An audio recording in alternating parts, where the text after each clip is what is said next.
Well, you mentioned brain rock, and that brings me to the next topic I want to talk about. One of the best interviews you've ever done on your YouTube channel, Hannibal TV. It's actually one of the most recent ones as well, with the great Buff Bagwell. Now, Oh yes. yeah, now, You know what? So many people like get on my case about that interview, but overall, like the clips of it got excellent hits. And from my standpoint, you do interviews. I'm sure you've known what a lot of wrestlers are like. They won't actually show up when you plan a time. And I had that issue with Buff. I had already paid him because I pay a lot of the wrestlers I do an interview because they won't do it otherwise. He didn't show up for his first interview, and he was very flaky about actually doing the second one. So for the people that say, "Oh, Hannibal, you really never should have displayed him like that," I had to get my money back. And what am I going to say when he finally shows up for the interview? I don't think you're in any condition to do the interview. Let's do it another day. Then I'll probably never get it. He'd be like, "Fuck you, I'm keeping your money." But he admitted in the interview he wasn't handling the lockdown well and he was buzzed. He's always known to be a pill guy, so I'm sure he took a couple pills. But that interview was done at like 11 a.m. in the morning. For the people that allege that he was drunk, I'm pretty positive he probably only woke up shortly before that interview. He doesn't seem like an early riser to me. well, I don't want to expose myself too much, but from personal experience, I could kind of detect what he was on.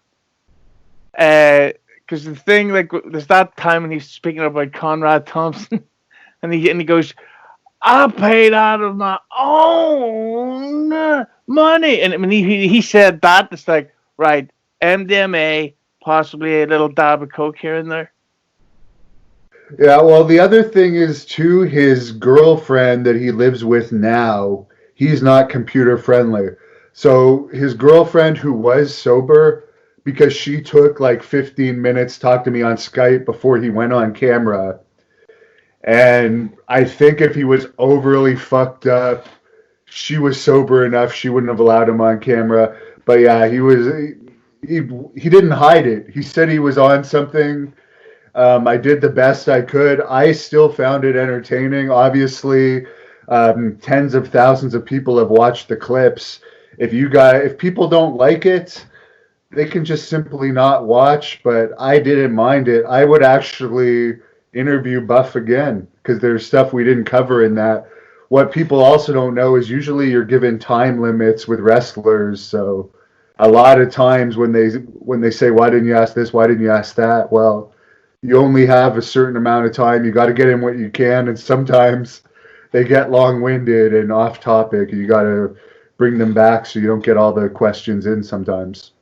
With Buff though, and especially that Conrad topic, did you think he was being sort of straight up, or do you think he was maybe telling his "I'm innocent," like a Shaggy version? It was a me. Well, I personally don't really like Conrad for the standpoint that on many of his podcasts, he quotes interviews from me. Like, for instance, when he was talking about the Vader stabbing, I'm not going to lie, I listen to a lot of his podcasts. I'm a big Jim Ross fan. That's one of the ones I listen to. At one point, I was listening to the Bruce Pritchard, but being an interviewer, at one point, I just realized that he lies way too much. There's no point listening to a podcast that's mostly fabricated stories. But there's a few things I don't like about Conrad, that he quotes stuff from my interviews and he never says this is from the Hannibal TV, which is just simple respect. Steve Austin has quoted stuff from my interviews, and he's given me credit, and he's one of the biggest stars of all time in wrestling. I noticed that the Keeping It 100 with Conan that used a clip of Buff, they credited me, so I find it disrespectful when he doesn't credit me. But also there was a podcast that Conrad did with Jim Ross recently, and Rene Dupree is a friend of mine, and they told a story about Pat Patterson and Sylvain Grenier, where they basically just ripped They basically put Rene Dupree in Sylvain Grenier's place because they had him confused. Like, Rene has never been close with Pat Patterson. So they told this story where they just brutalized Rene Dupree. And it was really Sylvain Grenier. And I tweeted Jim Ross about it. And he retweeted, yeah, sorry, it was Sylvain Grenier. But then the next week on the podcast, they never made any correction. Like, oh, yeah, we just threw this guy under the bridge, alluded that there was a special relationship with him and Pat Patterson and basically all this stuff, and then they never corrected themselves. Do you think that there's like a big backlash coming towards Conrad? Because it seems to be there's a growing dislike against him. Like, I'm keeping it 100. If there's one clip where he's in any way criticized, that's going to get a minimum of 10,000 hits. Well, I don't really plan to go after him because I don't want to give him the publicity. Obviously, the bigger you get, the more popular you get, the more you're going to be criticized. I do believe there might be some truth to the Buff Bagwell story. But on the other hand, the main point about Buff Bagwell's story is there was a big display made out of how they collected the money from him. Like, they made a big scene of it. And I think that part of the story is probably true. They probably could have handled it a little bit more discreet, whatever the issue is with Buff. But yeah, the more podcasts Conrad does, obviously more people are going to go after him. Just like me, I've noticed the more popular the Hannibal TV gets, I have people taking shots at me. But as I said, I listen to various podcasts of his.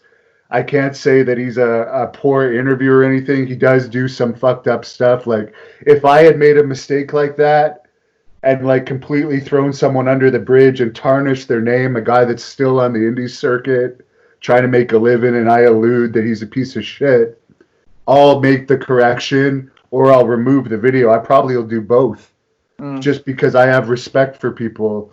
So I don't have respect for him in that way, but I don't particularly hate him or anything like that. So, but yeah, more and more people are going to obviously come out about him as time goes on. I have heard, though, that there was a bunch of issues at the StarCast, which was one of the reasons, allegedly, that when they were planning to do the most recent AEW pay-per-view, there was not going to be any StarCast associated with it, even before the lockdown.